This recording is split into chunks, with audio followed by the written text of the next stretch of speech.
여러분, 염증과 면역 반응이라는 것을 우리가 스스로 조절할 수가 있나요? 없습니다. 염증은 면역이 너무 과해도 생기고 또 면역이 너무 부족해도 생기는데요. 그래서 과요불급이라고 하죠. 넘치는 게 모자람만 못하다라는 얘기인데요. 넘쳐서 염증을 생기게 하는 과해서 염증을 생기게 하는 세 가지 과한 것, 3과에 대해서 설명을 드려보도록 할게요. 면역이 모자라지도 않고 과하지도 않게 적절하게 조절하는 것이 중요한데, 이런 면역 조절사로서의 역할을 하는 것이 바로 장내 미생물이에요. 그래서 이런 장내 미생물에게 충분한 영양을 공급하지 않으면 면역 조절하기가 어려워지고, 이로 인해서 크고 작은 염증들이 계속 생겨나게 됩니다. 자, 요즘에 보면은 반려동물들도 있고요, 반려식물들도 있는데요. 장내 미생물은 우리가 정말 염증을 다스리기 위해서는, 염증 해방이 되기 위해서는 평생 좋은 친구로 같이 가야 하는 반려균들이에요. 이 반려균들을 잘 먹여서 보살펴야 하는데요. 이 반려균들이 영양 부족이 되지 않도록 우리가 매일 챙겨서 먹어야 할 7가지가 있습니다.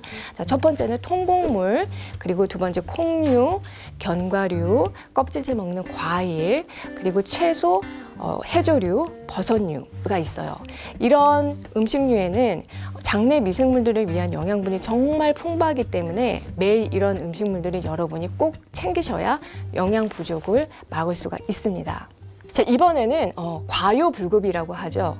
넘치는 게 모자람만 못하다라는 얘기인데요. 넘쳐서 염증을 생기게 하는, 과해서 염증을 생기게 하는 세 가지 과한 것, 3과에 대해서 설명을 드려보도록 할게요. 저는 머리끝에서부터 발끝까지 염증이 생기고, 그리고 이 때문에 우울증까지 생기는 분들을 이제 많이 만나 뵙게 되는데요.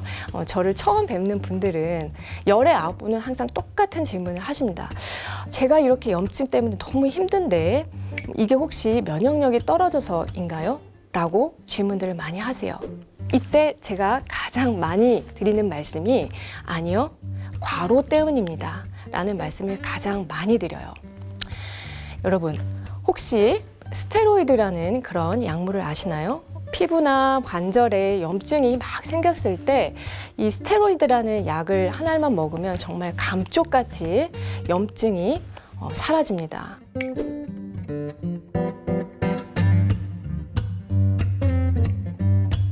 너무 효과가 강력하기 때문에 사실 오래 쓰는 것은 안 되게끔 되어 있는데요.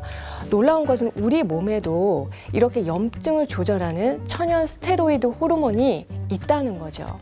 콩팥 위에 부신이라는 기관에서 이렇게 염증을 조절하고 강력한 항염증, 항알레르기 작용이 있는 스테로이드 호르몬을 만들어내게 되는데, 이 천연 스테로이드 호르몬을요, 코르티솔 호르몬이라고 하고요. 이 코르티솔 호르몬의 기능을 모방해서 만든 것이 바로 스테로이드제라는 약이에요. 자, 과로를 하게 되면 전체적으로 피로해지고, 이런 피로가 만성 피로가 되면서 역시 부신도 굉장히 필요하게 됩니다. 그러면 어느 순간부터는 이 코르티솔 호르몬이 고갈되기 시작해요. 그래서 더 이상 잘 만들어지지 않는 거죠. 아까 제가 코르티솔 호르몬은 염증을 억제한다라고 말씀을 드렸죠. 그렇기 때문에 이 염증이 잘 억제되지가 못하고 몸에서 크고 작은 여러 가지 염증들, 크고 작은 불들이 계속 생겨나게 됩니다. 한의학에서는 이러한 상태를 신양허 혹은 신음허라고 얘기를 하고요. 이 부신이라는 기관이 다시 피로를 회복해서 스스로 천연 스테로이드 호르몬인 코르티솔 호르몬을 잘 만들어낼 수 있도록 돕는 치료를 하게 돼요. 그래서 과로를 하면 과로를 한 만큼 꼭 쉬어주셔야 하고요. 일과 휴식을 잘 병행하셔야 합니다. 왜냐하면 과로는 만성 염증의 친구이기 때문이에요. 자, 과해서 염증을 생기게 하는 3과 중에 두 번째는 과식입니다. 예전에는 그냥 밥 먹고 반찬, 그리고 가끔 과일 정도나 먹었을 텐데요. 지금은 밥 먹고 밥 외에도 빵, 면, 떡 먹고요. 그리고 이제 야식으로도 치킨, 족발 이런 것들을 배부르게 먹는 일이 굉장히 흔해졌습니다. 과식을 하면요, 이것은 오로지 다 복부, 비만으로 진행이 되고요. 자, 지금 여러분의 배는 어떠신가요? 복부 비만이 있는지, 그리고 염증을 생기게 하는 내장 지방이 있는지 복부 비만을 테스트해 볼 수 있는 가장 방법이 있는데요. 한번 따라해 보셨으면 좋겠어요. 자, 엄지와 검지손가락 2개로 뱃살을 찝어 봅니다. 이것을 핀치 테스트라고 하는데요. 이렇게 뱃살을 꼬집었을 때 2cm 이상 잡히면 피하 지방 위주의 뱃살일 가능성이 많습니다. 허리 둘레를 쟀을 때 남성은 90cm 이상, 그리고 여성은 85cm 이상이면 우리가 허리둘레를 보고 복부 비만이다 이렇게 진단을 하는데요.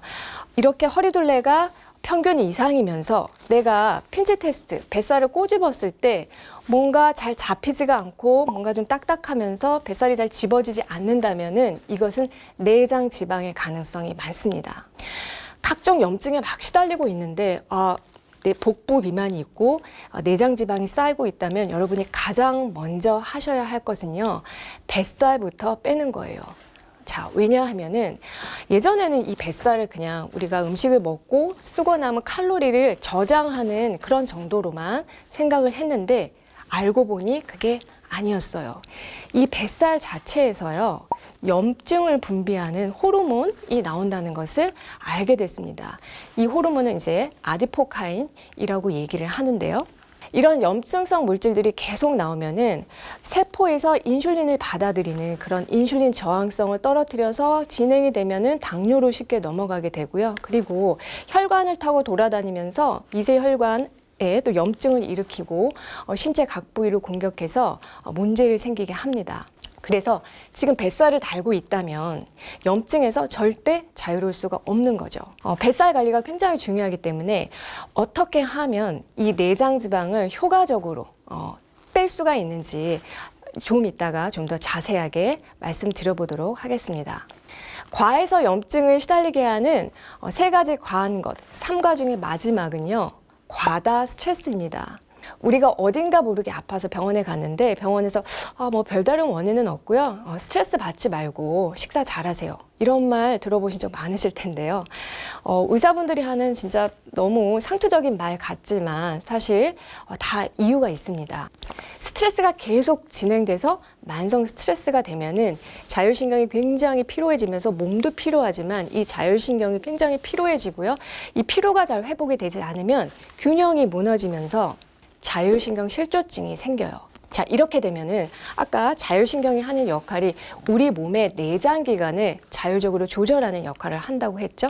그러면 이런 조절력이 떨어지면서 내가 타고나기를 좀 약하게 타고난 장기, 내가 타고나기를 좀 장이 약하다, 혹은 위장이 약하다, 콩팥이 약하다면 그 약한 부위로 염증이 자꾸 재발하고 지속적으로 만성 염증에 시달리게 됩니다. 이런 염증들을 우리가 신경성 염증, 신경성 장염 이렇게 말하는 것이고요. 원인 없는 병은 없습니다. 모든 염증에도 원인이 있습니다. 아무리 좋은 약하고요, 아무리 비싼 약을 먹어도 오늘 제가 말씀드린 이 3가지 부족한 것이 채워지고 또 3가지 과한 것이 잘 다스려지지 않으면 염증은 계속 지속될 수밖에 없습니다.